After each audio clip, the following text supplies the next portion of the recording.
Bonjour Philippe Etchebest, ravi de vous recevoir. C'est gentil, merci. Sur le plateau du Tube.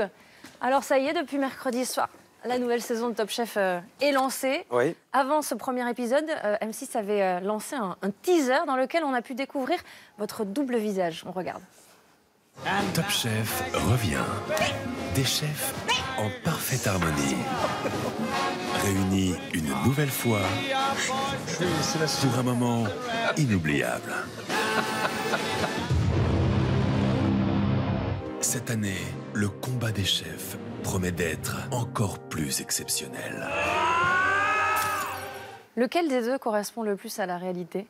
Je suis tel qu'on me voit, tout Vous êtes simplement. vrai. Parce qu'on a la sensation quand même que vous aimez aussi jouer un peu la comédie, ça vous amuse. Pardon? Jouer la comédie? Non mais dans ce teaser blague. par exemple. Ah oui, non, Ah. d'accord, non mais ouais. Oui, effectivement, là on demande de jouer un rôle entre guillemets, mais c'est très particulier. Mais effectivement, là, oui, je me suis prêté au jeu et c'était très rigolo. Et je trouve que la bande-annonce est vachement bien faite. Ouais, on a vu en tout cas que depuis 7 ans, maintenant, vous êtes devenu une figure de la télé sur M6. Mais vous n'avez pas abandonné votre premier métier, celui de restaurateur, forcément. C'est ce qu'a pu constater Antoine Ly. Ce jour-là, à Bordeaux, nous avons rendez-vous avec un homme qu'on a souvent vu en colère. Qu'est-ce que ça fait là, ça? Oh, qu'est-ce que fout ce tas de merde ici? Direction le 4e mur, son restaurant. On s'attend à des cris, des coups de gueule, des coups de sang. Autant dire qu'on est plutôt déçus. Pas cela. Je suis surpris, vous êtes hyper calme, vous ne dites pas de gros mots, vous les engueulez pas. Pas besoin? Pas besoin? Un regard suffit. Ils comprennent. Comme chaque semaine, Philippe Etchebest imagine de nouveaux plats. Aujourd'hui, une recette de macaroni, potimarron et truffes noires. Je pense qu'il a réduit trop vite. C'est trop vite, trop fort, donc ça a donné de l'amertume. Voici donc le quotidien de Philippe Etchebest, loin de Paris et des studios de télévision. Tu m'embrouilles là? Tu m'embrouilles? Ouais, Tu veux m'embrouiller, c'est ça? Un chef télégénique au caractère bien trempé. C'est quelqu'un qui transperce l'écran, Philippe. C'est un animal charismatique. C'est quelqu'un qui est dur de premier abord et au final qui est quelqu'un de très juste. En 7 ans, le chef étoilé est devenu une star de la télé. Le Tube dresse son portrait. Nous sommes en 1990 sur FR3. Le jeune chef qui apparaît pour la première fois à la télévision est âgé de 24 ans.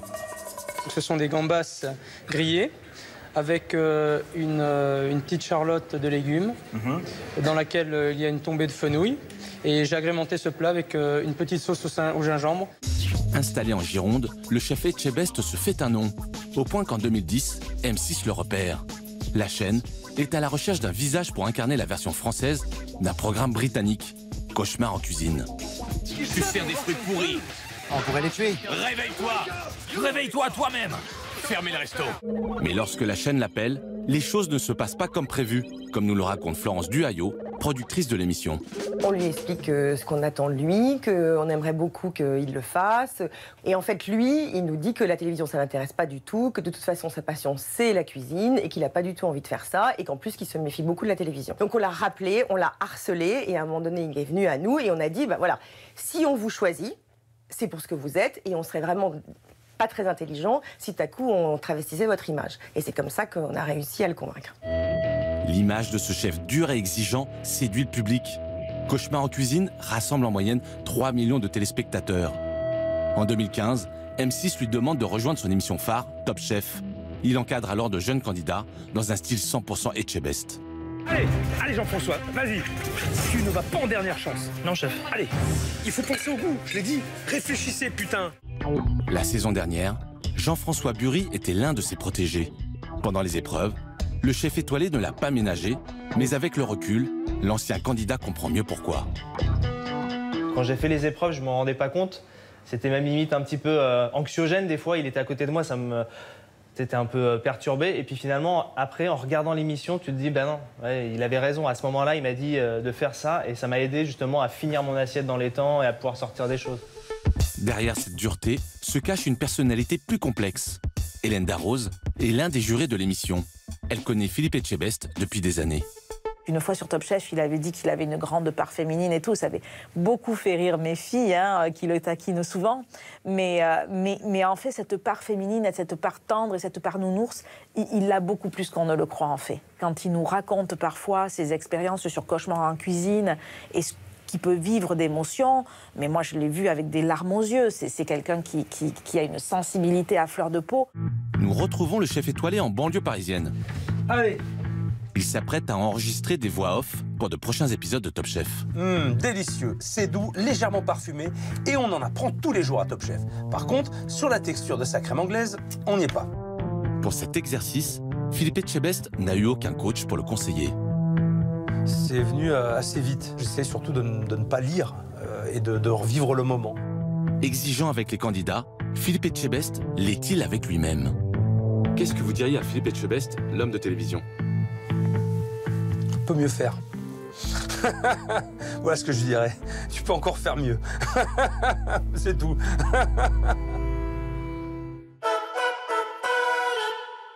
C'est vrai ça? Qu'est-ce qu'il faudrait changer pour faire mieux? Non, mais c'est ce qui me fait avancer en fait. C'est toujours de me dire que je suis capable d'aller plus loin. Ça fait partie de mon état d'esprit et de ma vie et de ce que j'ai toujours fait en fait depuis mon plus jeune âge. Vous réagissez comment aux propos d'Hélène Darroze? C'est vrai qu'il y a une grande part de féminité chez vous? Elle est mignonne, Hélène, je l'adore. On se titille souvent, mais c'est le paradoxe en fait. Et c'est ce paradoxe qui crée la surprise. C'est vrai quand je dis, ou même quand on peut découvrir mes plats, si on ne me voit pas et si on ne me connaît pas, si j'arrive derrière... Regarde, c'est vous qui avez fait ça? Oui, je dis toujours, il y a une part de féminité dans mon approche culinaire, des délicatesses aussi, ce que je représente complètement, on est bien d'accord? Exactement. Et, bon ben voilà. Très féminin, il faut le dire, On me verrait plutôt faire un bon confit de canard avec des pommes sarladaises ou une salade de gésier, ce qui est très bon d'ailleurs, quand c'est bien fait, mais je ne suis pas dans ce registre-là. On revient à ce qu'on disait tout à l'heure, vous ne jouez donc pas la comédie. C'est que de l'improvisation ou parfois la production vous donne des petites phrases peut-être voilà pour... Ils sont en train de vous dire quelque chose là? Pas du tout. Non. Je voudrais savoir ça. Non mais parce que ça a l'air évidemment c'est monté et ça a l'air bien rodé, mais c'est pas votre métier premier de parler comme ça devant des caméras. Moi, j'ai commencé par Cauchemar en cuisine. Donc Florence, elle vous l'a bien expliqué. Je voulais pas faire parce que aussi il y a eu une autre approche. En fait, ce qu'elle vous dit pas. C'est qu'au téléphone, oui, on aimerait bien quelqu'un comme vous, avec du caractère. Vous ne me connaissez pas, je ne vous connais pas, qu'est-ce que vous me racontez? C'est ça qui m'agace. Vous voyez, ils vous passent la pommade alors qu'ils ne vous connaissent pas. Et c'est vrai que ça m'a gonflé déjà au départ. Et effectivement, ce que j'ai dit à Florence, si moi je ne joue pas un rôle, on ne triche pas avec les images et on raconte la vérité. Sinon, je ne le fais pas. Une chose est sûre, Philippe Etchebest, vous vous amusez avec les candidats. On a pu le constater déjà mercredi soir lors de ce premier épisode avec un certain Camille. Regardez. Perso, le côté terreux de la betterave, j'aime pas. Je te dis de suite, genre de ça. Moi, j'aime pas la betterave. Ok, chef, je perds tous mes moyens, je suis là planté comme un poireau. Je vais vous faire aimer, chef. Ça va. C'est sorti tout seul. Ton dessert, il est très romantique, Camille, j'ai l'impression. On va pas dire que je suis qu'un grand romantique, quoi, mais je trouvais ça... T'es quoi, alors? Moi, je suis très, très rock'n'roll. Eh ben voilà, mec, top là, give me five, rock'n'roll, ouais. Ça vous vient tout seul. Mais absolument. Mais comment vous pouvez imaginer qu'on me dise un truc, il faut faire ça? Mais non, c'est une réaction. Voilà. Après, moi, je teste mes candidats, et ça, c'est une stratégie, justement, sur leur mental et leur capacité à réagir. Pour ça, je vais les piquer un peu. Je leur dis ça, j'accentue un peu le truc, mais c'est juste pour voir leur réaction. Vous les suivez, ces candidats, après les émissions? Est-ce que, quelque part, c'est un bon moyen aussi de recruter ou de repérer des jeunes? Quand j'ai fait Objectif Top Chef, à l'ouverture de mon restaurant, la brasserie à Bordeaux, j'en ai recruté 3 avec moi qui sont venus à l'ouverture. Mais bien sûr, c'est génial. C'est génial. Si je vous dis Bruno Verjus, ça vous parle? Bruno Verjus. Le Verjus, c'est le jus de raisin. Il est chef comme vous et voici ce qu'il déclarait à Libération mercredi. Top Chef donne une fausse image de la cuisine et des cuisiniers. Alors, image pas ces mots, émission pornographique, marché de dupes. Des chefs, donc vous, qui ne résistent pas à l'envie de se faire de la pub à la télé et j'en passe. Vous lui répondez quoi, justement? Je sais pas, je connais pas ce monsieur. Il a une bonne bouille. Hein? Une bonne tête de... Vous comprenez ces critiques? Oui, pourquoi pas, oui. Je connais pas le fond et tout ce qu'il a dit exactement. Après, je veux pas que ce soit... Je me méfie aussi de ce qu'on dit, parce que souvent, c'est un peu réducteur. Hein, alors, l'interview est à charge, hein, je vous confirme. Oui, vous pourrez lire le papier de Libé. Et il a le droit de dire ce qu'il a envie. Vous ne faites pas ça pour passer à la télé? Non, parce qu'une fois de plus, si c'était que pour ça, au premier coup de fil, j'aurais dit oui, j'arrive. On vous a vu en cuisine à Bordeaux dans notre reportage. Justement, est-ce qu'il vous reste réellement du temps pour travailler à Bordeaux? Je passe 70% du temps à Bordeaux. C'était pas pour les caméras? Non, voilà. Absolument pas. Vous y êtes vraiment... Et vous avez vu un truc, c'est que je me suis pas mis derrière. Parce qu'on me demande souvent, ce serait bien que vous preniez une gamelle. Ben non, parce qu'en vrai, je le fais pas. Moi, j'ai un chef, j'ai une équipe. Et aujourd'hui, mon rôle, c'est pas de faire. Faire, je sais faire. Mais de faire, c'est beaucoup plus compliqué. Vous voyez? Donc, je suis dans cette dynamique-là. On a une image, on l'a un peu aperçu tout à l'heure dans le reportage, on a une image, c'est à Bordeaux, ça c'est votre bistrot, et puis juste en face, il y a le restaurant de Gordon Ramsay, votre homologue sur Cauchemar en cuisine version anglaise. Le créateur du programme. Il n'y a pas trop de chefs à fort caractère au mètre carré à Bordeaux, il a fait ça pour vous narguer? Je ne sais pas s'il a fait ça pour me narguer, mais ça n'a pas marché. C'est cocasse quand même, que vous soyez face à face. C'est improbable. Franchement, Gordon, Philippe Etchebest, à 50 mètres de distance, c'est le truc incroyable. Les deux chefs qui incarnent le programme de Cauchemar en cuisine, lui en Angleterre, je répète une fois de plus, celui qui l'a créé, et puis moi en France, c'est une affiche de dingue. Et on a beaucoup de points communs. On est nés la même année. Il a fait du sport, lui foot, il s'est perdu, mais bon. Pourtant, c'est un Anglais, ça aurait pu être le rugby. C'est un très bon footballeur. Lui, aujourd'hui, c'est quand même une star internationale. Il est à la tête de 32 restaurants, je crois, dans le monde. Moi, j'en suis pas là du tout. Mais en tout cas, j'ai eu beaucoup de plaisir à le rencontrer. Alors, on vous voit beaucoup en cuisine, on vous voit à la télé, on sait que vous êtes un grand sportif, et puis vous avez aussi réussi à garder du temps pour faire des milliers de kilomètres, notamment en décembre dernier, pour partir au Népal. C'est pour une cause qui vous tient à cœur, vous êtes le parrain de Pompiers Solidaires, ça consiste en quoi?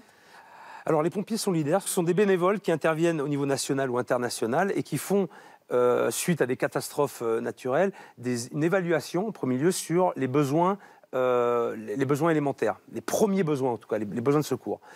Et au Népal notamment, il y a eu un séisme en 2015, il y en a eu 2. Et ce qui était essentiel, forcément, c'était l'eau. Il n'y avait plus d'eau. Donc ils ont fait un programme à partir de la source, de créer des fontaines dans chaque village. Pour alimenter tous les villages en eau. Et nous, on y a été donc avec mon épouse pour finaliser ce programme, c'est-à-dire vérifier si toutes les fontaines avaient été bien faites, les latrines aussi, des écoles. On a fait de la formation à l'hygiène et les premiers gestes qui sauvent. En tout cas, c'était une expérience extraordinaire. Et j'ai dit à mon épouse en rentrant, je dis, écoute, on fait ça tous les ans. Tous les ans, je veux qu'on fasse ça avec eux parce que ça ramène à des choses essentielles. Et puis le sentiment, finalement, de se rendre utile, c'est quelque chose de génial. Merci Philippe Etchebest. On vous retrouve donc désormais chaque mercredi soir 21h sur M6 pour cette 9e saison de Top Chef. Et ça va être une saison magnifique, à rebondissement, vous allez voir.